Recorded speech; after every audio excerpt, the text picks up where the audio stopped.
अच्छा बच्चों अस्सलाम वालेकुम। इस वीडियो में अब हम देखेंगे कि हमने जो है वो कोई चेंजेस की होती हैं अपने प्रोजेक्ट के अंदर। तो इस प्रोजेक्ट को जो है अब हम सेव कैसे करेंगे ताकि बाद में हमें इसको जो है वो लोड करना अपने पास ईज़ी हो और हमारी कोई भी चेंजेस जो हैं वो ज़ाया ना हो। तो अभी हम जो है वो इतना सा काम कर लेते हैं कि हम अपना एक्स कोऑर्डिनेट ज़्यादा कर लेते हैं और हम अपना जो वाई कोऑर्डिनेट है लेट्स से वो भी चेंज कर लेते हैं ताकि हमें पता हो कि ये जो प्रोजेक्ट है इसको अगर हमने सेव किया है तो बाद में क्या ये वापस हमारे पास लोड हो रहा है या नहीं हो रहा। तो इस प्रोजेक्ट को सेव करने के लिए अपनी सारी प्रोग्रेस को सेव करने के लिए आपको क्या करना है, आपने यहाँ पे फाइल में जाना है और फाइल के अंदर आपके पास यहाँ पे ऑप्शन है सेव टू योर कंप्यूटर का। तो आपने क्या करना है, आपने सेव टू योर कंप्यूटर पे क्लिक करना है और ये बिल्कुल उसी तरह जिस तरह हमने पहले अपने पास जब स्क्रैच का सॉफ्टवेयर डाउनलोड किया था तो आपके पास यहाँ पे सेव एज़ की ऑप्शन आई थी। सेम उसी तरह हमने जो है इसको भी अपने पास सेव कर लेना है। हो सकता है वो आपके पास कोई भी फ़ोल्डर खोल दे, तो आपके पास यहाँ पे ऑप्शन है, हमें पता है हमने अपने पास जी के अंदर एक फ़ोल्डर बनाया था स्क्रैच के नाम से और यहाँ पे हमने एक फ़ोल्डर बनाया था सॉफ्टवेयर के नाम से। अब हम जो काम करना चाह रहे हैं, वो हम अपना जो प्रोग्रेस है, उसको सेव करना चाह रहे हैं।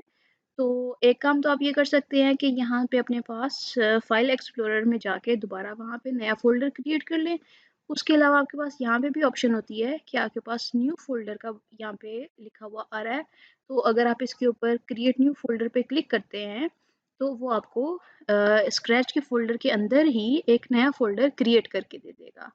अब हम जो है यहाँ पे अपने पास इसको लेट्स से हम कह लेते हैं कि चूँकि हमारा ये लेक्चर 4 है, तो हम यहाँ पे लेक्चर 4 या स्पेस के साथ लेक्चर 4 लिख लेते हैं और इसको हम यहाँ से ओपन कर लेते हैं।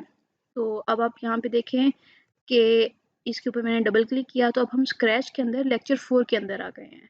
तो अब जो हमारी फ़ाइल है, उसका हम कोई भी नाम रख सकते हैं। अभी के केस में इसका नाम स्क्रैच प्रोजेक्ट है।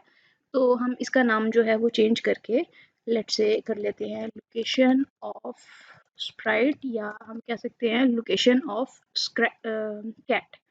तो ये हमें पता चल जाएगा कि हमने इसकी लोकेशन डिफरेंट चेंज की हुई है।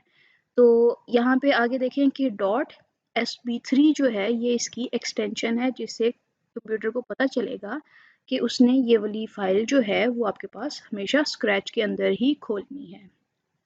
तो ये काम हमने कर लिया, हमने फ़ाइल का नाम चेंज कर लिया। यहाँ से सेव एज़ टाइप देखें कि उसने स्क्रैच 3 ही बताया हुआ है कि ये स्क्रैच 3 की फ़ाइल है। तो इसको जब हम यहाँ पे सेव करेंगे, तो ये अब हमारा प्रोजेक्ट जो है वो सेव हो गया है। तो अब अगर हम देखना चाहते हैं कि क्या वाक़ई हमारा प्रोजेक्ट जो है वो सेव हो गया हुआ है, तो हम यहाँ से अपना फ़ाइल एक्सप्लोरर जो है वो खोलते हैं, अपने स्क्रैच जो है वो ख़त्म कर देते हैं। तो अब चूँकि हमने इसको सेव कर लिया हुआ है, ठीक है, तो अब हम यहाँ से लीव कर लें तो कोई मसला नहीं है। अब यहाँ पे हमने जी के अंदर जाके स्क्रैच के फ़ोल्डर के अंदर जाके लेक्चर 4 के फ़ोल्डर के अंदर ये लोकेशन ऑफ स्प्राइट जो था, ये हमने फ़ाइल सेव की थी। अब मैंने इसके ऊपर जब डबल क्लिक किया, तो अभी उसको नहीं पता कि उसने ये वाली फ़ाइल आपके पास कहाँ पे खोलनी है। तो हम यहाँ पे कर सकते हैं कि इसके पास मोर के अंदर जाएँ, यहाँ पे अभी हमारे पास स्क्रैच नहीं आ रहा, तो इसलिए जो है वो कोई मसला नहीं। इसको खोलने का हमारे पास ज़्यादा आसान तरीका है, उसी तरह कि आप अपने पास स्क्रैच खोलें। अब आप देखेंगे कि जो स्क्रैच आपके पास खुलेगा,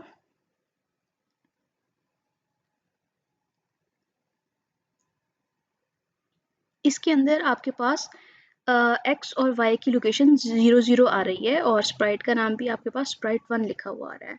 हम यहाँ पे अपने पास फाइल के अंदर जाते हैं और अब यहाँ पे हम जो है वो लोड फ्रॉम योर कंप्यूटर करेंगे। तो जो वाली फाइल हमने सेव की थी वो वाली फाइल हम खोल लेंगे। तो अब के केस में हम दोबारा वापस अपने पास इधर जी के अंदर जाएंगे और हमने यहाँ पे स्क्रैच का जो फ़ोल्डर बनाया था उसके अंदर जाके वापस उसी जगह पे लेक्चर 4 के अंदर जाके ये हमारी फ़ाइल थी लोकेशन ऑफ स्प्राइट की। अब हम इसको जब ओपन करते हैं तो ये देखें कि अब जो आपने अपना प्रोजेक्ट सेव किया हुआ था जिसके अंदर आपने स्प्राइट का नाम स्प्राइट 1 की जगह पे कैट किया था और उसकी लोकेशन आपने एक्स और वाई कोऑर्डिनेट्स चेंज किए थे, तो अब वो वाली फ़ाइल आपकी खुल गई है।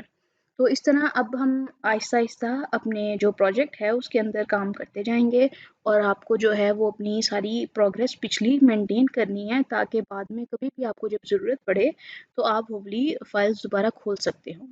तो इसलिए जो है हम हर लेक्चर के एंड पे जो भी काम करेंगे उसको सेव करेंगे। सेम इसी तरह आपने भी यही काम करना है कि आपने यहाँ पे अपने पास इस तरह फ़ोल्डर बना लें और वो लेक्चर वाइज़ जो है अपनी फाइल्स सेव करते जाएँ।